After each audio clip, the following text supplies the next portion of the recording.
C'est comme ça, les gens sont dans les religions actuellement. Tantôt, vous dites que l'homme, par exemple, toi, si je te dis que toi, ton ancêtre était blanc, tu peux croire? Toi, ton ancêtre était blanc. Toi qui parles. C'est vrai ou c'est faux? Mon ami, Réponds à la mon ami. Réponds à ma question. Je ne réponds pas. Je réponds pas. Non, non, non. Ce n'est pas ma question. Le mot animisme là, origine d'où? Qui a inventé ce nom? Le nom là est sorti de la bouche de qui? Qui est la première personne? Ce n'est pas l'objet. Tu ne réponds pas à ça. Mon ami, c'est l'objet. C'est l'objet. Ce n'est pas l'objet. Nous sommes là à connaître l'origine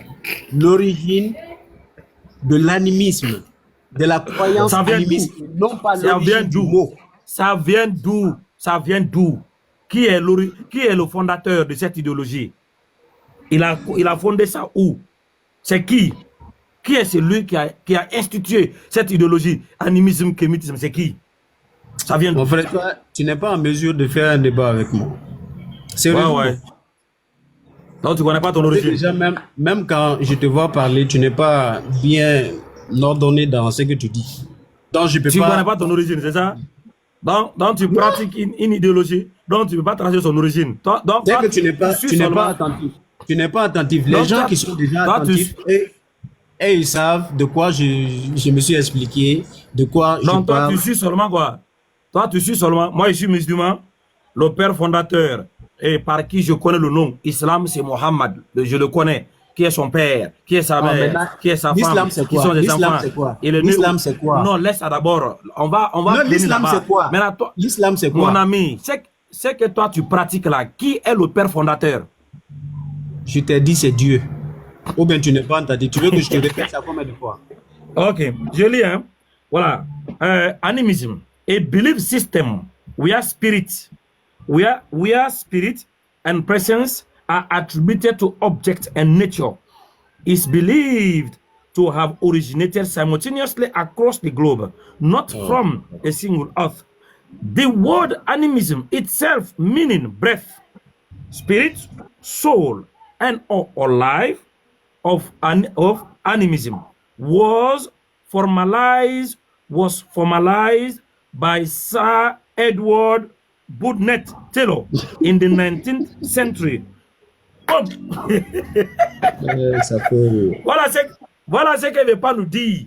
Maintenant, qui est Sir Edward Taylor? Qui est Sir Edward Taylor? Who is this guy? Qui est ce monsieur? C'est son ancêtre, ça? C'est lui ton maître, Sir Edward Taylor? C'est lui ton ancêtre? Attends. Et tu vois, c'est pourquoi je me suis dit que il y a certains débats, si tu n'es pas en mesure, si tu n'es pas Hey, c'est mieux de démissionner.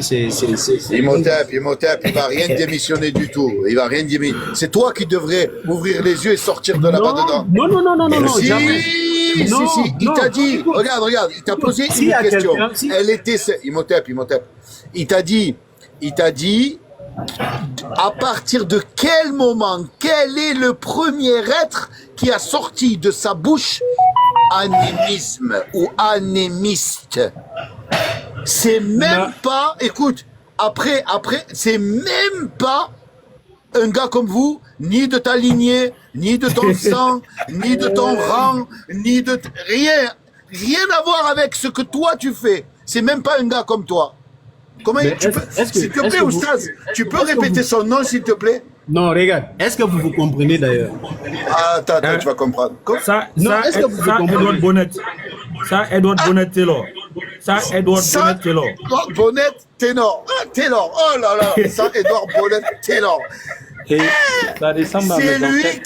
C'est lui qui t'a donné le nom de ton truc à toi là. Ok, maintenant regarde. Non, écoute. Je vais vous dire quelque chose.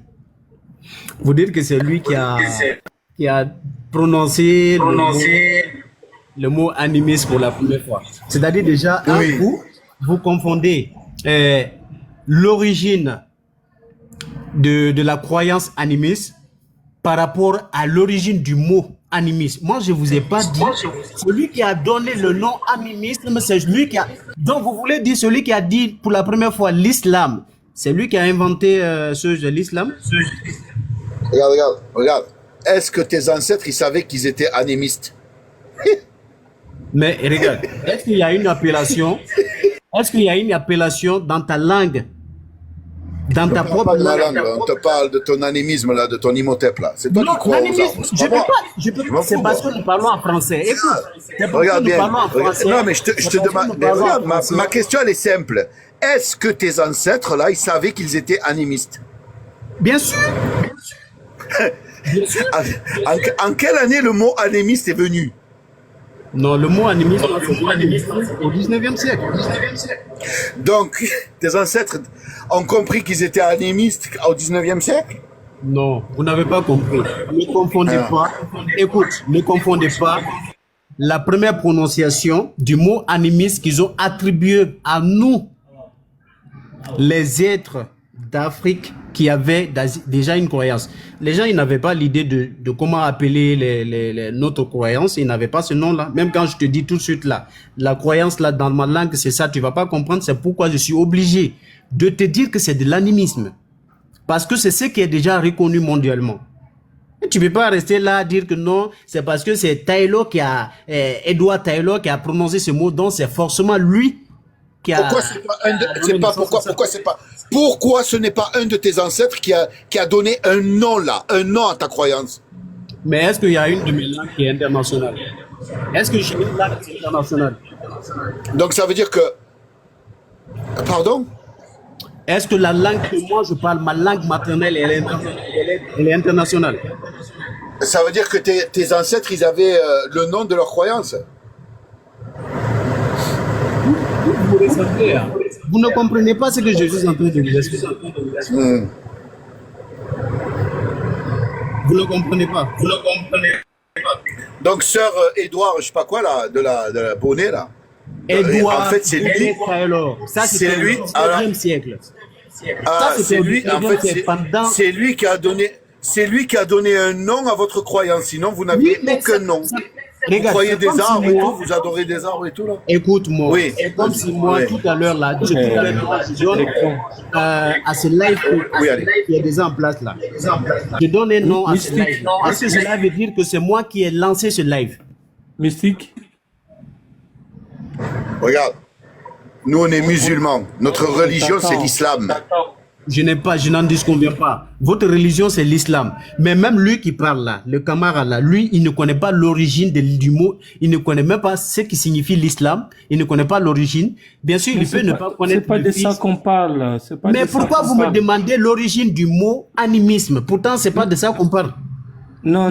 La même chose. C'est toi qui es venu nous voir. Tu es venu nous présenter ta religion. Mais présente. C'est normal. On t'écoute alors, présente. Non, je vous ai déjà fait la présentation. Moi, mais si non, il n'y a pas de preuve, il n'y a rien. Il n'y a pas de preuve. La nature ne fait pas preuve, c'est ça? Mais attends, tu nous apportes quoi? Il y a un livre de quoi? Si je vais adhérer à ta religion, à toi, là, comment je fais? Il faudrait qu'un arbre fasse un livre, ou bien une rivière.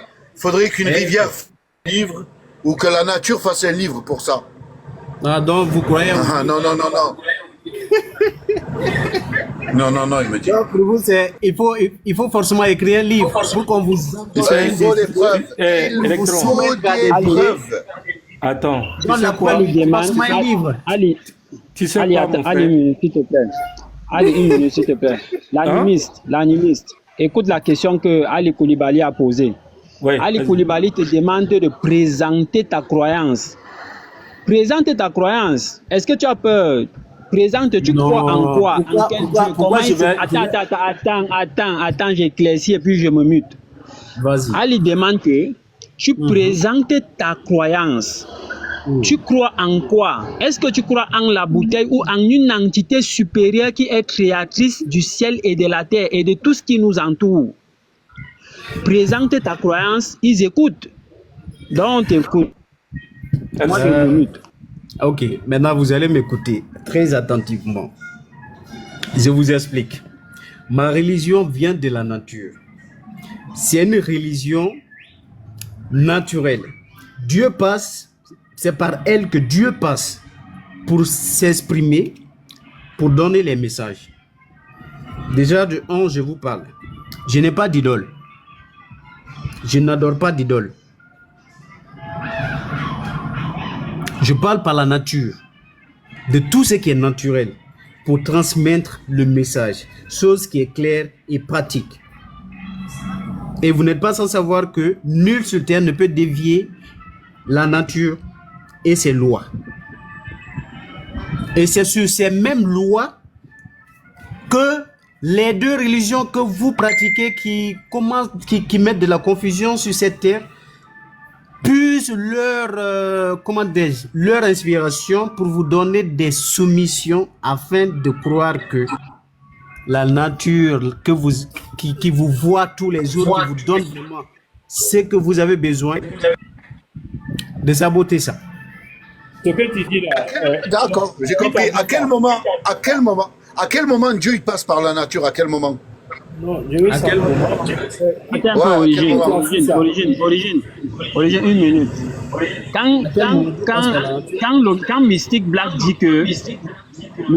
dit qu'il ne croit pas en une idole, il fait preuve de malhonnêteté, c'est un malhonnête. Tout animiste croit en une idole, c'est-à-dire un Dieu tutélaire. Et dans chaque famille, ou dans chaque village, écoute-toi d'abord, s'il te plaît. Non. Prends d'abord ton micro. C'est grave, c'est très grave. Tu vas l'écouter maintenant parce qu'on t'a écouté. Voilà, mets-toi, tu l'écoutes, ok? Une idole, c'est quelque chose par lequel on passe pour atteindre la divinité. Donc ton ancêtre que tu adores peut être une idole. C'est ce que tu ne sais pas. Et puis quand tu dis que vous n'avez pas une idole, c'est faux. C'est archi faux. C'est pourquoi dans chaque famille, dans chaque village, il y a un Dieu tutélaire à laquelle on rattache les actes d'adoration. C'est pourquoi à ce Dieu-là, il y a certains rites sacrificiels qu'on donne. Parfois, c'est des êtres humains. Parfois, c'est des êtres humains. Donc, tu ne peux pas venir ici nous demander de laisser l'islam, la soumission à une entité, c'est-à-dire à Allah, qui nous a sortis du néant à l'existence, à une adoration des divinités qui demandent à boire du sang. Regarde, moi je suis de l'ouest Cameroun. Est-ce que tu sais ce qu'on appelle aux femmes là? Si tu connais ce qu'on appelle aux femmes là, c'est à l'ouest Cameroun. C'est-à-dire dans une famille, s'il y a la galère, le père, s'il a 10 enfants, il peut sacrifier 2.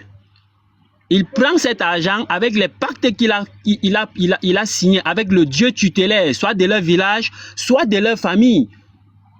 Il prend cet argent, il subvient aux besoins, n'est-ce pas, des autres enfants. Donc tu ne peux pas nous appeler à une croyance où la divinité demande les sacrifices humains. Par exemple, chez les Soninké ont leur Dieu tutélaire qu'on appelait, ils ont un rite sacrificiel qu'on appelle l'Obida. À l'origine, est-ce que tu connais comment ça se passe? Et puis l'Obida imposait des sacrifices de vierges. Je te parle ici d'un rapport, n'est-ce pas, de l'université de Cheikh Anta Diop, qui a été écrit par Idrissa Ba. Donc tu ne peux pas venir ici nous raconter du n'importe quoi. Dis-nous la vérité. Tes divinités là, est-ce qu'on ne sacrifiait pas les êtres humains? C'est la religion, c'est l'islam qui est venu dire que non, il faut laisser ça, ce n'est pas bon. Laissez ça.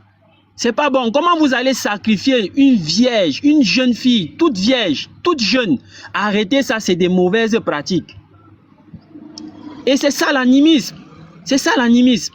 Et dans cet animisme, toujours dans l'ouest de mon pays, lorsque quelqu'un meurt, on peut déterrer ses ossements. C'est pourquoi j'ai certains amis qui se sont islamisés de ce côté-là. Ils ont ramassé tous les crânes de leurs ancêtres, ils les sont allés jeter ça. Ils ont fait 1 an de prison pour ça. Et quand je vois au littoral de mon pays, on a ce qu'on appelle les Mbombok. Les Mbombok qui sont les gardiens de la tradition, qui sont des vrais exhumeurs. Des vrais exhumeurs et des vendeurs d'ossements humains. Et dans ce littoral-là, tu sais comment on fait pour enterrer quelqu'un?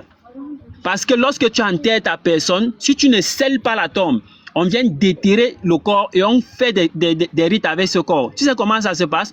Lorsqu'on a creusé la tombe, on a mis le corps dans le cercueil et on a descendu dans la tombe. On prend l'acide, écoute très bien, on prend l'acide, on verse sur le corps, l'acide la brûle, ça fait disparaître le corps et puis on ferme la tombe. Vous nous appelez à quoi, mon frère? À quoi?